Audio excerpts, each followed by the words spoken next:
कैसे हो आप सभी। तो जो हमारा आज का टॉपिक है जिसके बारे में हम डिस्कस करने वाले हैं वो है हमारा centre of mass of the system of n particles. ठीक है बच्चों, तो जो हमारी प्रीवियस वीडियो में हमने देखा कि हम कैसे सेंटर ऑफ मास है उसको फाइंड आउट करते हैं। ठीक है, तो वहां से हम क्या करेंगे, अब उस जो हमारा पहले वाला केस था उसमें हमने क्या देखा था, उसमें हमने देखा था कि हमारे पास कोई भी सिस्टम है और वो जो हमारा सिस्टम है उसमें हमारे पास कितने नंबर ऑफ पार्टिकल्स थे, उसमें हमारे पास थे 2 नंबर ऑफ पार्टिकल्स। ठीक है ना, नंबर ऑफ पार्टिकल्स कितने थे वहां पे 2 थे। अब यहाँ पे हमारे पास नंबर ऑफ पार्टिकल्स कितने हैं, यहाँ पे हमारे पास n नंबर ऑफ पार्टिकल्स हैं। ठीक है, तो जो हम सेंटर ऑफ मास हम जो निकालने जा रहे हैं वो हम n नंबर ऑफ पार्टिकल्स के लिए निकालने जा रहे थे। ठीक है बच्चों, अगर आपने वो मेरी प्रीवियस जो वीडियो है नहीं देखी है तो प्लीज आप सबसे पहले उस वीडियो को देखिए, फिर उसके बाद ये जो हमारी वीडियो है इसको देखना। ठीक है, क्योंकि उसके बिना ये वाली जो वीडियो है वो समझ में नहीं आएगी। ठीक है बच्चों, तो हमने सपोज कर लिया कि हमारे पास कोई भी एक सिस्टम है और वो जो हमारा सिस्टम है उसमें n नंबर ऑफ पार्टिकल्स हैं। ठीक है, तो जैसे हमने उसमें 2 पार्टिकल्स लिए थे तो इसमें हम क्या करेंगे, n नंबर ऑफ पार्टिकल्स लेंगे। ठीक है बच्चों, तो लास्ट टाइम हमने क्या कंसीडर किया था, हमने जो कैपिटल F हमने जो कंसीडर किया था वो हमने कंसीडर किया था कि वो हमारा एक्सटर्नल फोर्स था जो हमारे फर्स्ट पार्टिकल के ऊपर अप्लाई हो रहा था। ठीक है, और F12 क्या था हमारा, F12 हमने स्टडी किया था, F12 और F21। ठीक है, ये क्या थे हमारे, ये हमारे इंटरनल फोर्सेस थे जो हमारे एक्ट कर रहे थे किसके ऊपर, हमारे 2 ऑब्जेक्ट्स के ऊपर या 2 पार्टिकल्स के ऊपर। तो अब हम यहाँ पे क्या स्टडी करेंगे, अब हमने सपोज कर लिया कि जो हमारा कैपिटल F1 है, capital F1, capital F2, F3, Fn, ये हमारे क्या है, ये हमारे इंटरनल फोर्सेस है जो एक्ट करेंगे हमारे पार्टिकल्स के ऊपर। ठीक है, तो जो हमारा फर्स्ट पार्टिकल है उस फर्स्ट पार्टिकल के ऊपर जो हमारे n नंबर ऑफ पार्टिकल्स हैं उनकी वजह से कितना फोर्स एक्सर्ट होगा फर्स्ट पार्टिकल के ऊपर, so that is equal to F1।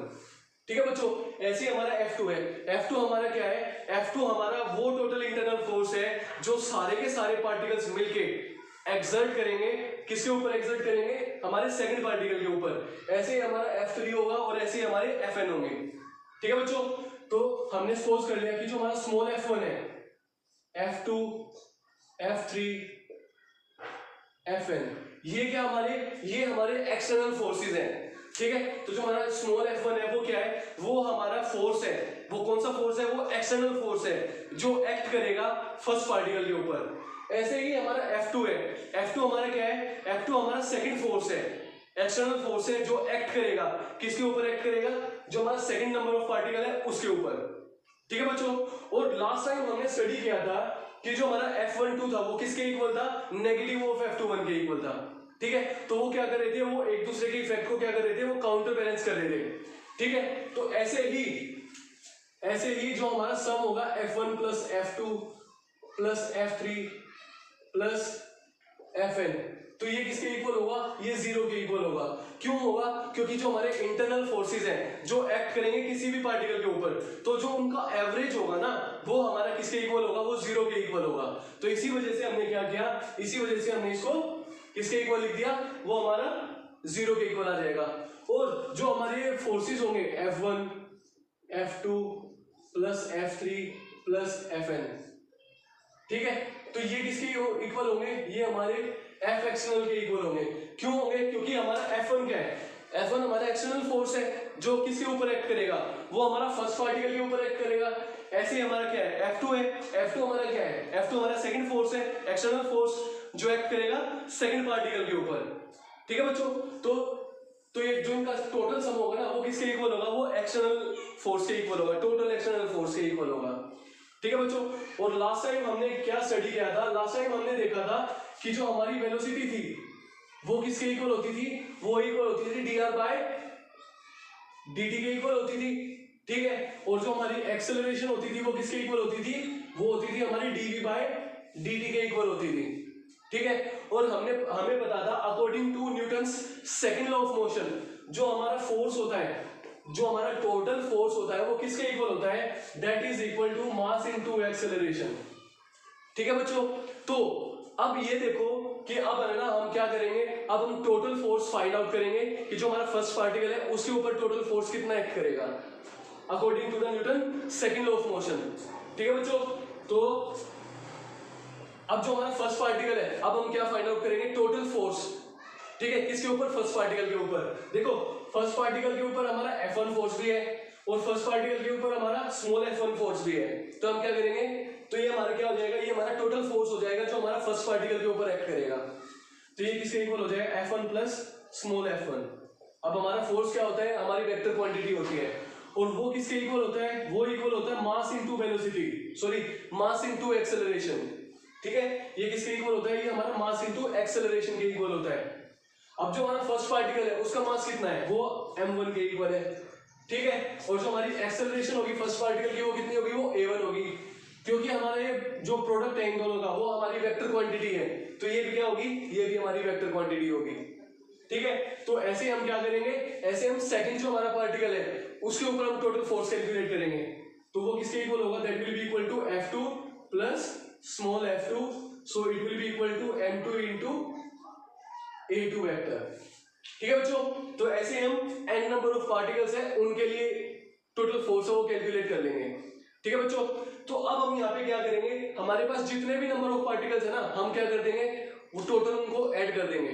ठीक है, तो हम जैसे ही सारे के सारे जो हमारे पार्टिकल्स हैं उनके ऊपर जितना भी फोर्स एक्सर्ट हो रहा है हम उसको ऐड करेंगे, तो हमारे पास क्या आएगा, या तो हम इस तरीके से इसको समझ सकते हैं या हम इसको किसी दूसरे तरीके से भी समझ सकते हैं। तो वो क्या है, अब हमने सपोज कर लिया कि जो हमारा थर्ड पार्टिकल है उसके ऊपर कितना फोर्स एक्ट करेगा, it will be equal to m3 into a3। ठीक है, अब हमने सपोज कर लिया कि ये तो हमारी फर्स्ट इक्वेशन है, ये हमारी सेकंड इक्वेशन है और ये हमारी कौन सी है, ये हमारी थर्ड इक्वेशन है। अब हम क्या करेंगे, first equation plus second equation plus third equation, तो हम क्या करेंगे, तीनों को ऐड कर देंगे। तो जैसे ही हम जो हमारी थ्री इक्वेशंस है उनको ऐड करेंगे तो हमारे पास क्या आएगा, चलो देखते हैं हमारे पास क्या आएगा, f1 vector plus small f1 vector, f2 vector plus small f2 vector, f3 vector plus small f3 vector. Okay, ऐसे ही हमारे पास कितने हैं, fn vector plus small fn vector, so it will be equal to m1 a1 vector plus m2 a2 vector plus mn an vector. ठीक है बच्चों, तो ये हमारे इसके इक्वल आ जाएगा। अब यहाँ पे देखो कि हम जो हमारे f1 प्लस f2 इनको कैसे लिख सकते हैं, इनको हम ऐसे भी लिख सकते हैं ना, f1 vector plus f2 vector plus f3 vectors plus fn vector, और ये क्या हो जाएगा हमारे पास, f1 vector plus f2 vector plus fn vector. ठीक है, लिख सकते हैं हम इसको। ठीक है ना, हमने क्या कर दिया, इनको सेपरेट कर दिया, जो हमारे इंटरनल फोर्सेस है उनको अलग कर दिया और जो हमारे एक्सटर्नल फोर्सेस है उनको हमने क्या कर दिया, अलग कर दिया। ठीक है बच्चों, तो ये किसके इक्वल होगा, अब यहाँ पे देखो जो हमारी एक्सेलरेशन होती है वो किसके इक्वल होती है, एक्सेलरेशन किसके इक्वल होती है, वो होती है हमारी rate of change of velocity, होती है कि नहीं होती है। तो हम इसको कैसे लिख सकते हैं, हम इसको ऐसे भी लिख सकते हैं ना, तो m1 d1 vector by dt plus m2 dv2 vector by dt plus mn और dvn वेक्टर बाय dt। ठीक है बच्चों, हमने इसको ऐसे लिख दिया। अब हमें पता है कि जो हमारा इंटरनल फोर्स होता है, जो हमारा इंटरनल फोर्स होता है उसका सम किसके इक्वल होता है, जीरो के इक्वल होता है, और जो हमारा एक्सटर्नल फोर्सेस का जो सम होता है वो किसके इक्वल होता है, एफ एक्सटर्नल के इक्वल होता है। ठीक है, तो हम क्या करेंगे, इन दोनों की वैल्यूज है वो हम यहाँ पे पुट कर देंगे। तो जैसे इन दोनों की वैल्यूज हम यहाँ पे पुट करेंगे तो हमारे पास क्या आ जाएगा, चलो देखते हैं हमारे पास क्या आ जाएगा, ये हमारा जीरो हो जाएगा और ये किसके इक्वल हो जाएगा, ये हमारा एफ एक्सटर्नल के इक्वल हो जाएगा, और this will be equal to, अब एक चीज देखो बेटा बच्चों यहाँ पे कि जो हमारा डी बाई डी टी है वो क्या है, हर एक में जो हर एक टर्म है उसमें कॉमन है ना, तो हम क्या करेंगे, इसको कॉमन निकाल लेंगे। तो जैसे हम इसको कॉमन निकालेंगे डी बाई डी टी को, तो हमारे पास बचेगा क्या, हमारे पास बचेगा m1 v1 m2 v2 vector, ऐसे ही हमारे पास क्या बचेगा, mn vn वेक्टर आ जाएगा। ठीक है बच्चों, तो अब यहाँ पे देखो, तो ये हमारे पास ये इक्वेशन आ जाएगी। अब हमें पता है कि जो हमारी वेलोसिटी होती है, हम ऑलरेडी डिस्कस कर चुके हैं ना, तो जो हमारी वेलोसिटी होती है वो किसके इक्वल होती है, rate of change of displacement. So this can be written as F external will be equal to d by dt of m1 v2 vector, sorry d by, तो इसको हम कैसे लिख सकते हैं बच्चों, इसको हम लिख सकते हैं, अब वेलोसिटी हमारी किसके इक्वल हो जाएगी, dr by dt। So this will be equal to dr1 vector by dt plus m2 into dr2 vector by dt plus mn drn vector by dt। ठीक है बच्चों, ऐसे हमारे पास ये आ जाएगा।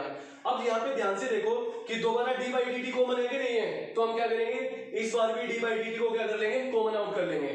ठीक है, तो जैसे हम इसको कॉमन आउट करेंगे तो हमारे पास क्या आएगा, तो बच्चों मैं ये जो ऊपर वाला जो पोर्शन है ना उसको रब कर रहा हूँ, अगर आपने इसको नोट नहीं किया है तो आप प्लीज वीडियो को पॉज करके इसको नोट कर सकते हैं।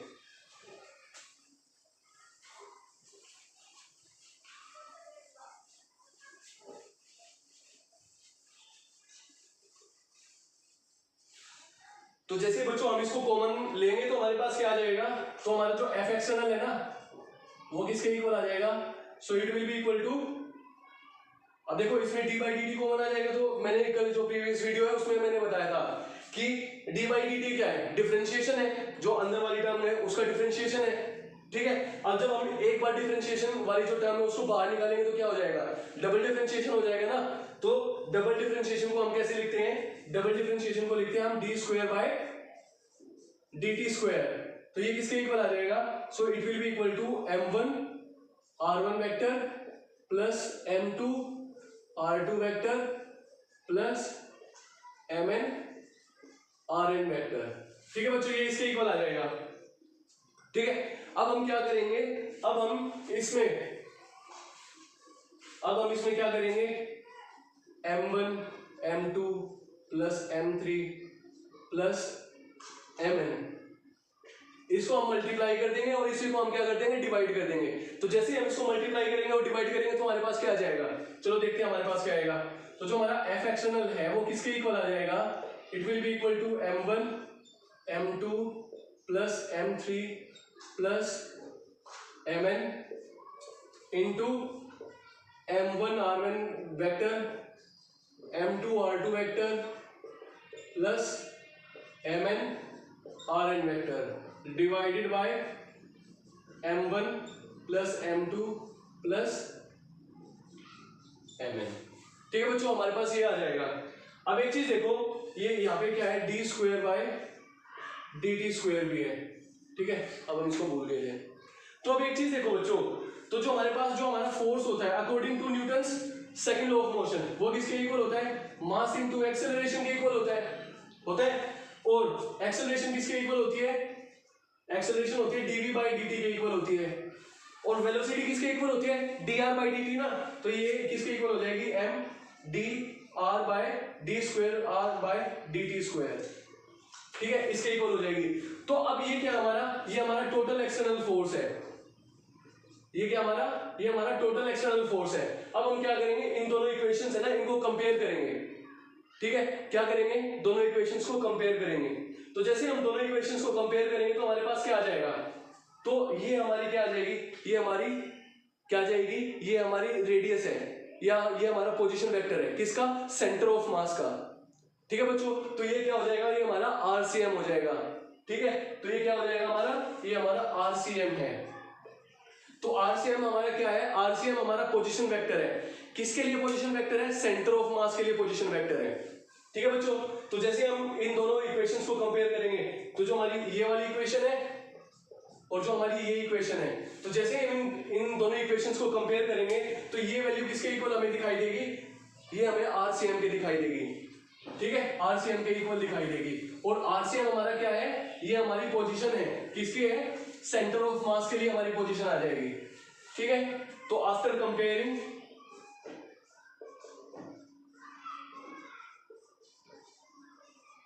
तो जैसे हम इन दोनों को कंपेयर करेंगे तो हमारे पास क्या आ जाएगा, हमारे पास जो वैल्यू है आरसीएम की, वो किसके इक्वल आ जाएगी, that will be equal to m1 r1 square, sorry m1 r1 plus m2 r2 vector plus m3 r3 vector plus mn rn vector divided by m1 plus m2 plus m3 plus mn। ठीक है बच्चों, तो ये हमारे पास क्या आ जाएगा, ये हमारे पास आरसीएम आ जाएगा। आरसीएम हमारा क्या है, पोजीशन वेक्टर। किसका पोजीशन वेक्टर है, सेंटर ऑफ मास का। किसका सेंटर ऑफ मास, एक हमारे पास सिस्टम है जिसमें n नंबर ऑफ पार्टिकल्स है, उसके सेंटर ऑफ मास की पोजीशन हमारी ये आ जाएगी आरसीएम। तो ये हमारे पास ये इसकी वैल्यू आ जाएगी। और हमारे पास ये क्या है, m1 m2 m3 mn, ये क्या है, ये हमारा टोटल मास है। किसका टोटल मास है, ये हमारे पास पूरे का पूरे जो हमारा सिस्टम है ना उसका मास है। तो इसको हम कैसे लिख सकते हैं, तो जो हमारी ये वैल्यू होती है ना m1 plus m2 plus m3 plus mn, तो ये क्या होता है, ये हमारा टोटल मास होता है। और इसको हम कैसे लिख सकते हैं, कैपिटल M के साथ लिख सकते हैं। तो ये किसके इक्वल आ जाएगा, ये इक्वल आ जाएगा हमारे पास m RCM vector is equal to m1 r1 vector plus m2 r2 vector plus m3 r3 vector plus mn rn vector. ठीक है बच्चों, तो ये हमारे पास ये ऐसे हम उसको कैलकुलेट कर सकते हैं। ठीक है, और अगर हम इसको एक्सटर्नल फोर्स की टर्म में लिखे तो ये हम इसको कैसे लिख सकते हैं, तो हम इसको लिख सकते हैं F external is equal to m।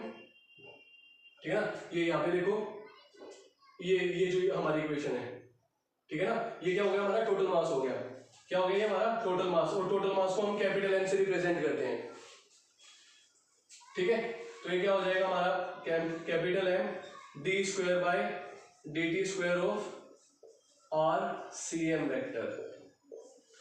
ठीक है बच्चों, तो इसी के साथ जो हमारा ये टॉपिक है centre of mass for the system of n particles, ये हमारा फिनिश होता है। तो जो हमारा नेक्स्ट टॉपिक है वो है हमारा मोशन ऑफ सेंटर ऑफ मास। ठीक है बच्चों, तो जो हमारा नेक्स्ट टॉपिक है जो हम कवर करने जा रहे हैं वो हमारा क्या है, मोशन ऑफ सेंटर ऑफ मास। ठीक है बच्चों, तो मैं इसको इरेज कर रहा हूं।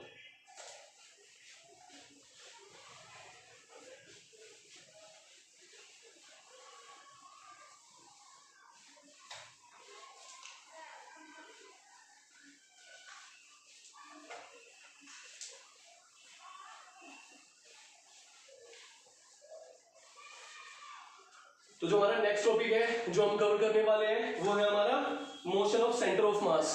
ठीक है बच्चों, तो हम इसको करेंगे मोशन ऑफ सेंटर ऑफ मास। ठीक है बच्चों, तो अभी हमने एक डेरिवेशन किया था सेंटर ऑफ मास के लिए। ठीक है बच्चों, तो वो जो हमारा डेरिवेशन था वो क्या था, वो हमारा यही था ना, m RCM वेक्टर, वो किसके इक्वल था, वो इक्वल था m1 r1 vector plus m2 r2 vector plus m3 r3 vector plus mn rn vector. ठीक है ना बच्चों, ये हमारा इसके इक्वल था। ठीक है, ये हमारा किसके इक्वल था, ये हमारा इसके इक्वल था। अब एक चीज देखो, अगर मैं, ये हमारी लेफ्ट हैंड साइड है और ये हमारी राइट हैंड साइड है, तो मैं लेफ्ट हैंड साइड को और राइट हैंड साइड को क्या कर दूं, मैं डिफरेंशिएट कर दूं। किसके रिस्पेक्ट में, t के रिस्पेक्ट में। तो क्या होगा, तो अब हम क्या लिखेंगे इसको, differentiate both of the sides with respect to t। t के रिस्पेक्ट में हम डिफरेंशिएट करेंगे दोनों साइड्स को, तो क्या होगा, so it will be equal to m d by dt of RCM vector, so it will be equal to m1 d by dt of r1 vector plus m2 d by dt of r2 vector plus m3 d by dt of r3 vector। ऐसे ही क्या हो जाएगा, d by dt of rn vector के equal आ जाएगा। ठीक है बच्चों, और जो हमारा जो प्रीवियस जो डेरिवेशन था उसमें मैंने आपको बताया था कि जो हमारी वेलोसिटी होती है वो किसके इक्वल होती है, वो dr by dt के इक्वल होती है ना। क्या होती है, dr बाई dt के इक्वल होती है। तो ये यहाँ पे क्या आ जाएगा, ये आ जाएगा हमारा mass into drcm by dt क्या हो जाएगी, ये क्या हो जाएगी, हमारी वेलोसिटी आ जाएगी। किसके लिए आ जाएगी, सेंटर ऑफ मास के लिए। तो ये किसके इक्वल आ जाएगा, that will be equal to vcm। ठीक है ना, ये क्या हो जाएगी, हमारी वेलोसिटी हो जाएगी। किसकी वेलोसिटी हो जाएगी, सेंटर ऑफ मास के लिए। तो जो हमारा सेंटर ऑफ मास है ना, वो कितनी वेलोसिटी के साथ मूव करेगा, वो इस वेलोसिटी के साथ मूव करेगा। ठीक है, तो देखते हैं हम इसको। अब ये क्या हो जाएगा हमारा m1 dr1 बाई dt क्या हो जाएगा, ये हमारा v1 के इक्वल हो जाएगा। v1 vector plus m2 v2 vector plus m3 v3 vector plus mn vn vector. ठीक है बच्चों, अगर हमें वेलोसिटी निकालनी है तो ये क्या हो जाएगा हमारा vcm vector, so it will be equal to m1 v1 vector m2 v2 vector plus m3 v3 vector plus mn rn vector. अरे सॉरी बच्चों, ये हमारा vn वेक्टर आ जाएगा। ठीक है ना, तो ये हमारा क्या आ जाएगा, ये हमारा vn वेक्टर आ जाएगा। ठीक है बच्चों, तो ये है हमारे पास, और इसको हम डिवाइड कर देंगे किसके साथ, m के साथ। तो m हमारा क्या है, टोटल मास है। तो जो हमारा सेंटर ऑफ मास होगा ना, तो सेंटर ऑफ मास मूव करेगा, या सेंटर ऑफ मास है जो वो मोशन में आएगा। किस वेलोसिटी के साथ वो मोशन में आएगा, वो इस वेलोसिटी के साथ वो मोशन में आएगा। ठीक है बच्चों, अगर आपको एक्सेलरेशन निकालनी है, उसी के लिए जो हमारा सेंटर ऑफ मास है, सेंटर ऑफ मास मतलब कितना एक्सेलरेट करेगा, उसके अगर हमें एक्सेलरेशन निकालनी है तो हम क्या करेंगे, इस टर्म को हम दोबारा डिफरेंशिएट कर देंगे विद रिस्पेक्ट टू टी। तो जैसे ही हम इसको दोबारा डिफरेंशिएट करेंगे विद रिस्पेक्ट टू टी, तो हमारे पास क्या आएगा, dvcm वेक्टर बाय dt। तो 1/m क्या है, कॉमन है, 1/m कॉमन है, तो अंदर क्या आ जाएगा, अंदर आ जाएगा हमारा m1 d by dt of v1 vector plus m2 d by dt of v2 vector plus ऐसे आ जाएगा हमारा mn d by dt of vn vector. ठीक है बच्चों, और बच्चों मैंने आपको जो प्रीवियस डेरिवेशन है उसमें मैंने बताया था कि जो हमारी एक्सेलरेशन होती है वो किसके इक्वल होती है, वो इक्वल होती है rate of change of velocity. ठीक है ना, किसके इक्वल होती है वो होती है हमारी rate of change of velocity. ठीक है, तो ये क्या हो जाएगा हमारा, ये हमारी एक्सेलरेशन आ जाएगी। तो ये किसके इक्वल आ जाएगी, तो ये हमारी एक्सेलरेशन की वैल्यू आ जाएगी। ये हमारा a से m क्या है, ये हमारी एक्सेलरेशन है। किसकी एक्सेलरेशन है, ये हमारी सेंटर ऑफ मास के लिए एक्सेलरेशन आ जाएगी। तो ये किसके इक्वल आ जाएगा, ये इक्वल आ जाएगा 1/m into m1 a1 vector plus m2 a2 vector plus mn an vector. ठीक है बच्चों, तो इसी के साथ जो हमारा टॉपिक है मोशन ऑफ सेंटर ऑफ मास, वो क्या होता है, वो खत्म होता है। ठीक है बच्चों, तो जो हमारा नेक्स्ट टॉपिक है जिसको हम कवर करने जा रहे हैं, वो हमारा कंजर्वेशन ऑफ लीनियर मोमेंटम है। ठीक है ना, तो जो हम नेक्स्ट हमारा जो टॉपिक है जिसको हम स्टडी करने वाले हैं, वो हमारा कंजर्वेशन ऑफ लीनियर मोमेंटम है। ठीक है बच्चों, तो मैं इसको रब कर रहा हूं, अगर आपको इसको नोट करना है तो आप प्लीज वीडियो पॉज करके इसको नोट कर सकते हैं।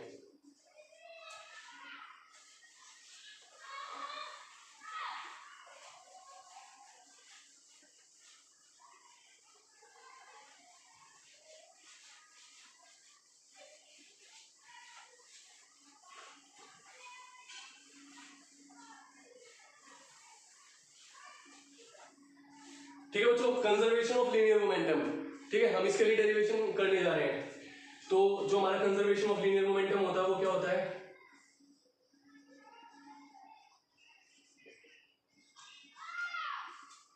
Conservation of linear momentum.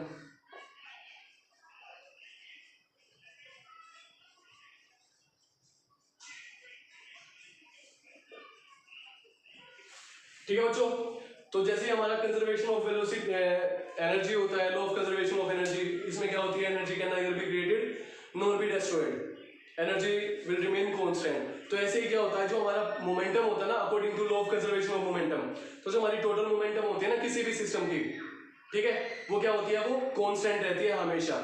ठीक है, अब बच्चों हमें पता है कि जो हमारी मोमेंटम होती है वो किसके इक्वल होती है, वो होती है हमारी मास इनटू वेलोसिटी के इक्वल होती है ना, होती है कि नहीं होती है। तो ये हमारी किसके इक्वल होती है, ये हमारी मास इनटू वेलोसिटी के इक्वल होती है। ठीक है, अगर हमारे पास कोई भी हमारा सिस्टम है और उस सिस्टम में n नंबर ऑफ पार्टिकल्स हैं, कितने हैं, n नंबर ऑफ पार्टिकल्स हैं, ठीक है, तो उस सिचुएशन में जो हमारी टोटल मोमेंटम होगी वो किसके इक्वल होगी, that will be equal to small p vector और it will be equal to m1 v1 vector m2 v2 vector plus m3 v3 vector plus mn vn vector. ठीक है ना बच्चों, तो ये हमारी इसके इक्वल थी। ठीक है, तो जो हमने लास्ट जो हमारा डेरिवेशन था, लास्ट डेरिवेशन में हमने किया था, तो ये हमारी इसके इक्वल थी। ठीक है, अब हमें पता है कि ये जो इक्वेशन थी जो हमने लास्ट डेरिवेशन किया था ना, लास्ट डेरिवेशन में हमारे पास सेम चीज आई थी, m1 v1 vector m2 v2 vector, तो वो किसके इक्वल थी, वो इक्वल थी मास इनटू vcm के इक्वल थी। ठीक है, तो वो किसके इक्वल थी, तो जो हमारी ये इक्वेशन थी ना, वो इक्वेशन इक्वल थी हमारी m इंटू vcm वेक्टर के इक्वल थी, और वो किसके इक्वल थी, m1 v1 vector plus m2 v2 vector plus mn vn vector. ठीक है बच्चों, तो ये क्या है, हमारा जो रिजल्ट है दोनों का क्या है, सेम है ना।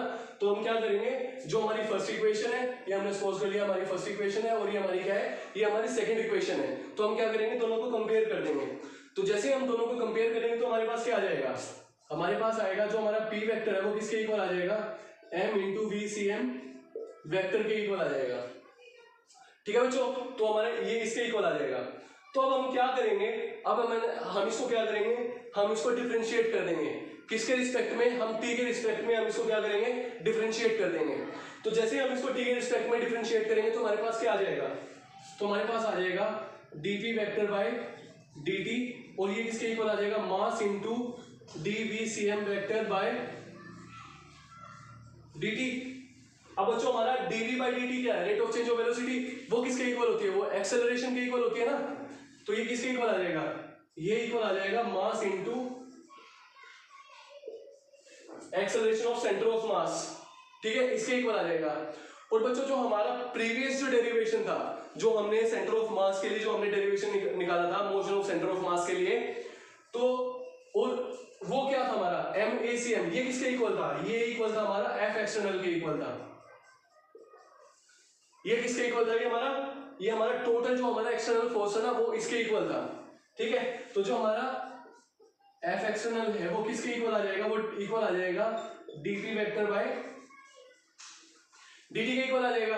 और बच्चों हमें पता है कि मान लिया हमारे पास है ना कोई भी सिस्टम है, कोई भी सिस्टम है, उसके ऊपर जो हमारा टोटल एक्सटर्नल फोर्स है, अगर हमारा कोई भी सिस्टम है वो मूव नहीं कर रहा है, ठीक है, तो उसके ऊपर जो हमारा टोटल एक्सटर्नल फोर्स होगा वो किसके इक्वल होगा, that will be equal to 0।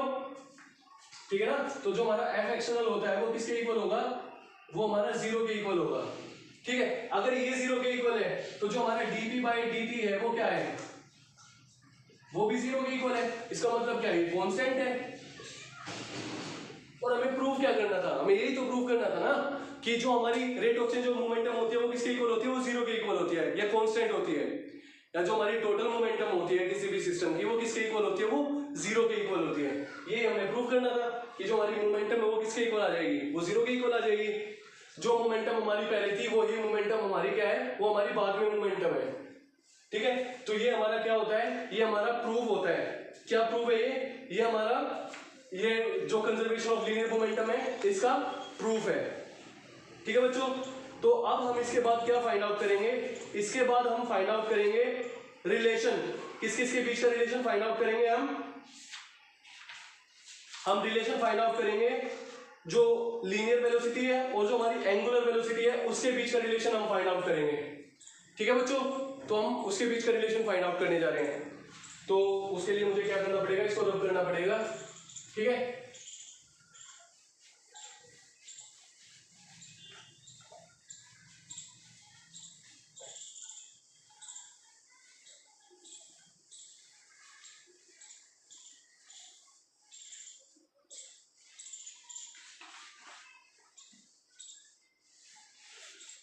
अब हमें क्या निकालना बच्चों, हमें निकालना है relation between linear velocity and angular velocity, ठीक है, relation between linear velocity and angular velocity, ठीक है बच्चों। तो जो हमारी लीनियर वेलोसिटी होती है उसको हम v से रिप्रेजेंट करते हैं और जो हमारी एंगुलर वेलोसिटी होती है उसको हम ओमेगा से रिप्रेजेंट करते हैं। तो हमने सपोज कर लिया कि हमारा क्या है, ओमेगा है, ठीक है। अब जो हमारी ओमेगा होती है वो क्या होती है, ओमेगा हमारी क्या है, लीनियर वेलोसिटी है, ठीक है। अब हमने सपोज कर लिया कि हमारे पास है ना ये कोई भी सिस्टम है, ठीक है, ये इसका सेंटर पॉइंट है, ठीक है बच्चों। और हमारे पास है ना कोई एक ऑब्जेक्ट है, क्या हमारे पास कोई एक ऑब्जेक्ट है, वो ऑब्जेक्ट है वो इस सर्कुलर ये जो हमारा सर्कुलर पाथ है ना, या जो हमारा ये कोई भी आर्बिट्रेरी पाथ है, इस आर्बिट्रेरी पाथ में वो क्या कर रहा है, वो मूव कर रहा है, ठीक है। तो ये हमने सपोज कर लिया ये क्या है ये इसकी इनिशियल पोजीशन है जो r1 डिस्टेंस पे है, ठीक है बच्चों। और कुछ टाइम के बाद उसने ये एक स्मॉल लेंथ है वो उसने ट्रेवल कर लिया है dl, ठीक है। और ये क्या होगा, ये इसका स्मॉल एंगल होगा d थीटा, ठीक है। तो जो हमारी एंगुलर जो वेलोसिटी होती है वो किसके इक्वल होती है, वो होती है हमारी d थीटा बाय dt के इक्वल होती है, ठीक है ना। किसके इक्वल होती है, वो हमारी d थीटा बाय dt के इक्वल होती है, ठीक है बच्चों। अब हमने क्या मान लिया, अब हमने मान लिया कि जो हमारी जो dr है वो किसके इक्वल है। अब हमने सपोज कर लिया कि जो हमारी ये है ना, ये भी हमारी क्या है, ये भी हमारी dr1 है, ठीक है ना। तो जो इसकी रेडियस है वो भी कितनी है, वो हमारी dr1 के इक्वल है, ठीक है बच्चों। तो अब एक चीज देखो कि जो हमारा, अब हमने है ना 10th क्लास में हमने स्टडी किया था कि जो हमारी आर्क लेंथ होती है वो किसके इक्वल होती है, वो आर थीटा के इक्वल होती है ना। तो जो हमारी आर्क लेंथ है ये क्या है, ये हमारी आर्क लेंथ के इक्वल होगा ना, ये हमारी आर्क लेंथ है। तो जो हमारी आर्क लेंथ है वो क्या है, dl है, वो किसके इक्वल हो जाएगी, ठीक है, वो इक्वल हो जाएगी dr इंटू डी थीटा के इक्वल हो जाएगी।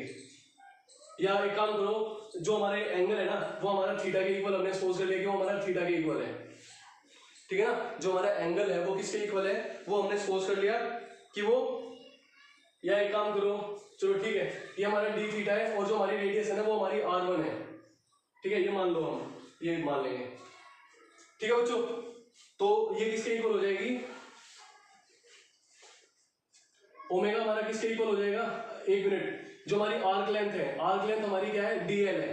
तो जो हमारी आर्क लेंथ है वो किसके इक्वल हो जाएगी बच्चों, arc length r1 into D theta के इक्वल हो जाएगी ना, किसके इक्वल हो जाएगी, r1 इंटू डी थीटा के इक्वल हो जाएगी, ठीक है। तो ये हमारी इसके इक्वल आ जाएगी। तो अभी हमने क्या निकालना है, अभी हमने रिलेशन फाइंड आउट करना है, किस किस के बीच का हम रिलेशन फाइंड आउट करेंगे। तो बच्चों हमारे पास ये आ जाएगा, ठीक है। तो अब हम क्या करेंगे, अब हम क्या करेंगे, दोनों की जो दोनों साइड है उसको हम t के रिस्पेक्ट में क्या कर देंगे, डिफरेंशिएट कर देंगे। तो जैसे हम इसको डिफरेंशिएट करेंगे तो हमारे पास क्या आ जाएगा, dl by dt is equal to d theta by D t into r1, ठीक है ना। तो ये हमारी इसके इक्वल आ जाएगी, और r1 भी नहीं, हम इसको r1 को हम सपोज कर लेते कि हमारी r के इक्वल है, ठीक है। तो बाद में हम इसको देख लेंगे। तो हमारा dl बाई dt क्या होती है, rate of change of displacement किसके इक्वल होती है, वो हमारी वेलोसिटी के इक्वल होती है। तो ये हमारी क्या आ जाएगी, हमारी वेलोसिटी आ जाएगी। r1 हमारा किसके इक्वल है, ये हमारा r के इक्वल है, ये हमने लिख दिया। d थीटा बाई dt किसके इक्वल होता है, ये ओमेगा के इक्वल होता है, ठीक है बच्चों। तो ये हमारा क्या आ गया, ये हमारा रिलेशन आ गया। किस किस के बीच का रिलेशन है, ये हमारा रिलेशन है एंगुलर वेलोसिटी और जो हमारी लीनियर वेलोसिटी है वो उसके बीच का रिलेशन है, ठीक है बच्चों। तो अगर आपको मेरा कोई भी कंटेंट है वो पसंद ना आया हो, या आपको मेरी वीडियो है वो पसंद आई हो, तो प्लीज इसको लाइक, शेयर और सब्सक्राइब जरूर करना, और नेक्स्ट वीडियो की नोटिफिकेशन के लिए बेल आइकन को प्रेस करना मत भूलना, ठीक है बच्चों। आपकी इससे रिलेटेड कोई भी क्वेरी है या आपको कोई भी टॉपिक है समझ में ना आया हो तो प्लीज उसको कमेंट बॉक्स में कमेंट जरूर करना। Thanks for watching this video.